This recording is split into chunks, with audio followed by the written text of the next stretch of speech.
Advances in biotechnology were helping people improve their physical and mental abilities to an amazing degree. Provided, of course, they had enough money. A new breed of people was emerging, half human, half machine. And in Detroit, at least, not everyone was happy to see it. I'd just landed a job as head of security at Sarif Industries, a cutting-edge biotech firm. David Sarif himself handpicked me for the job. Said he needed me to keep his people safe. My ex, Megan Reed, was one of them. Brilliant neuroscientist, Megan had found a way to make augmentation safe and affordable for everyone. All she had to do was present her research to Congress. But the night before her big meeting, my security measures failed. A team of Black Op mercenaries stormed into Sarif headquarters, massacring everyone in sight. 3 of the mercs were heavily augmented walking tanks. Their mission? Take out Megan and her team. I tried to stop them, but their leader tossed me through a plate glass wall. Last thing I heard as his bullets slammed into my brain was Megan's dying scream. I should have died with her. Only I didn't. High-end military-grade enhancements saved my life. The best augmentation Sarif's money could buy. It took me half a year to get a feel for her. Should have taken longer. But 6 months into my recovery, Sarif Industries was attacked again. This time, by a radical group of pro-human purists. Violent, militant, and fanatically opposed to human augmentation. They claimed to be members of Humanity Front, a non-profit organization that wanted the UN to limit biotechnology research. The thugs broke into Sarif's factory and found machinists working overtime on a top-secret military augment called the Typhoon. Sarif sent me to retrieve it, and when I did, I found one of the so-called purists next to it, wired with cerebral implants, trying to download its classified specs. Obviously, something more was going on. The AUG killed himself before I could question him. Sarif ordered me to dig deeper, so with the help of Frank Pritchard, Sarif's head of cybersecurity, I did. Turns out a second hacker had been controlling the AUG's actions from somewhere off-site. Pritchard and I tracked his signal to a secret FEMA internment camp in Detroit. The Black Op mercenaries were there. The same mercs who'd left me for dead 6 months before. Figured they'd try again when they saw me. Wasn't so easy for them this time. I took out the tank named Barrett. Even got him to give me a new lead. A penthouse apartment in China.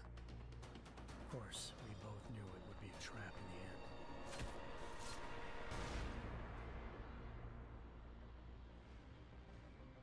Hengsha Island, China.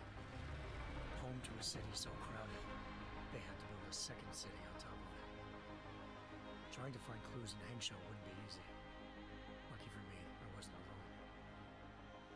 Farida Malik, Sarif Industries' ace pilot, had lived in Hengsha before. A good person to have on your side. She knew enough about the place to get me around. Malik dropped me in the lower city, close to the penthouse Barrett had told me about. Bell Tower Associates, a private security firm under contract to the Chinese government, had agents tossing the suite when I arrived. Just not for the reason I'd been expecting. Turns out the man who lived there was a criminal hacker named Van Bruggen. The same hacker who'd been remotely controlling the AUG in Sarif's factory. Van Bruggen's panicked decision to force the man to commit suicide had been a mistake. Now his mercenary partners were gunning for him, and I needed to find him before they did. Locating Van Bruggen meant playing nice with the Triads, Hengsha's organized crime lords. They had the hacker holed up inside a low-rent capsule hotel. By the time I found him, Van Bruggen had no qualms giving up the woman who hired him. Zhao Yunru, president of the Taiyang Medical Corporation. According to Van Bruggen, Zhao wanted to monopolize the augmentation industry and had hired Black Op mercenaries to destabilize her competition. Sarif Industries was at the top of her list. To prove this, I needed to get inside TYM and grab a surveillance hologram off a server. I suspected Van Bruggen was hiding something when he told me this. nothing could have prepared me for what I saw. Megan wasn't dead. She and her 4 best researchers had been kidnapped, spirited away somewhere while their kidnappers made it look like they were dead.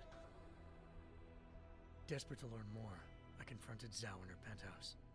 She claimed to be a pawn in a bigger plan, and hinted at a group so powerful it controlled global interests at a whim.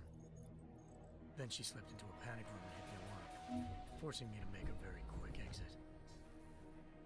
I figured Zhao was lying, but part of her confession made sense.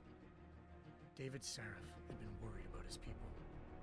So worried, he'd required all of them to have subdermal locator devices surgically implanted. The GPLs would have been broadcasting the day of the attack. But Zhao said a single call to Picus, the world's leader in global 24-hour satellite news, had turned those signals off. I needed to fly to Picus headquarters in Montreal if I wanted to learn more.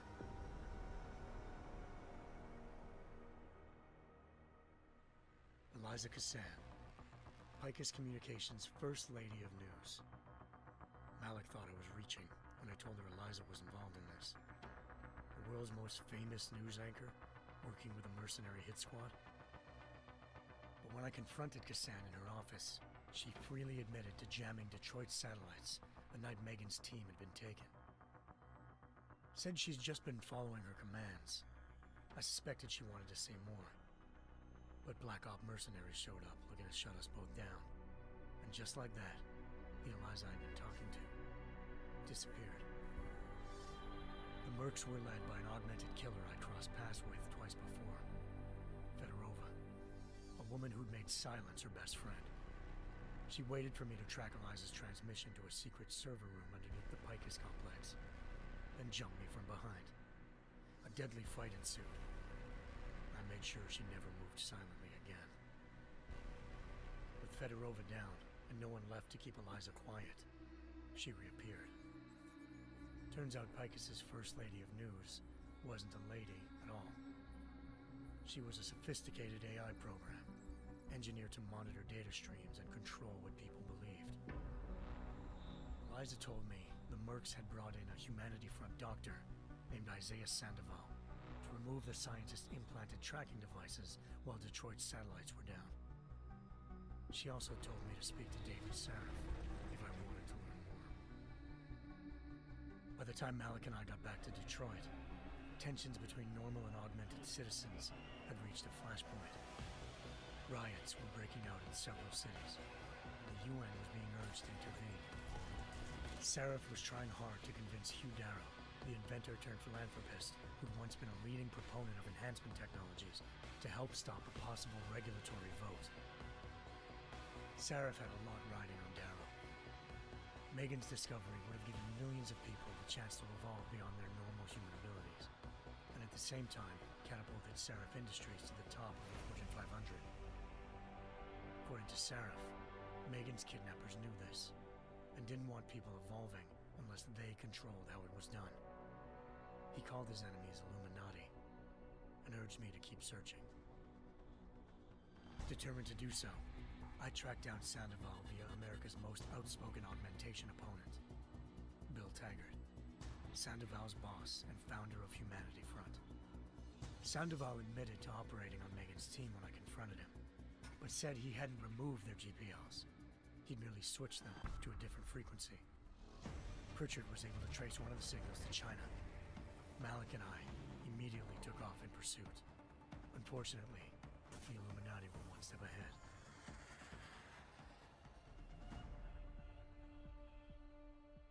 Ambushed. Shot out of the sky by Bell Tower Associates seconds after entering Hengsha's airspace. Malik's piloting skills saved me. After a tense and bitter struggle, I escaped into Lower Hengsha. The tracking signal I was following led straight to the Triads, or more specifically, to the augmented arm of Tong Si-hung, leader of a gang of augmentation harvesters. Tong said they'd taken the arm off a corpse, which Bell Tower had left at their door, meaning at least one of Sarif's scientists was dead. Maybe not the rest of them, though. Tong pointed me to a port used for human trafficking and helped me slip aboard a bell tower ship. It was sailing to Rifleman Bank Station, a military base in the South China Sea. Bell Tower was holding kidnapped civilians as prisoners there, and using them to perfect the Chiron Project, a human-computer interface that left most of its test subjects dead. My search for Megan would have ended then, if not for a mysterious ally named Quinn. In exchange for my help exposing Bell Tower, he slipped me aboard a second ship headed to Singapore and an Illuminati-run biotech facility called Omega Ranch. 3 of Serif's scientists were there, forced by their captors to create a technology capable of remotely shutting down augmented abilities. Thanks to an emergency recall notice issued by the World Health Organization, millions of people all over the world already had the biochip installed.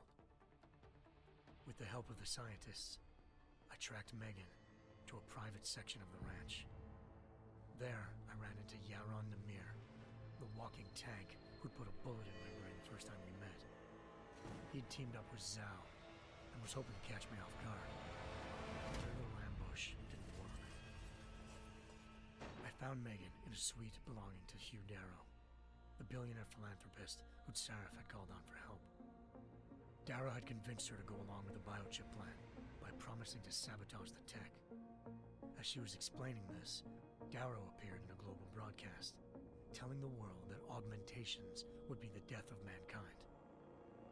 Then he activated the biochips to prove his point. All over the world, augmented people flew into a killing frenzy. Darrow had betrayed everyone, and it was up to me to set things right. To do it, I had to reach Panchaea, a massive installation in the Arctic Ocean. As I raced through corridors built by an all-augmented workforce, I saw death and destruction firsthand. By the time I shut down Darrow's broadcast, I knew the damage he'd done. Still, humanity's future remained unclear. How would the world react to this sabotage? Would people ever regain their faith in augmentations again? What would be the Illuminati's next move? Only time could give us the answers.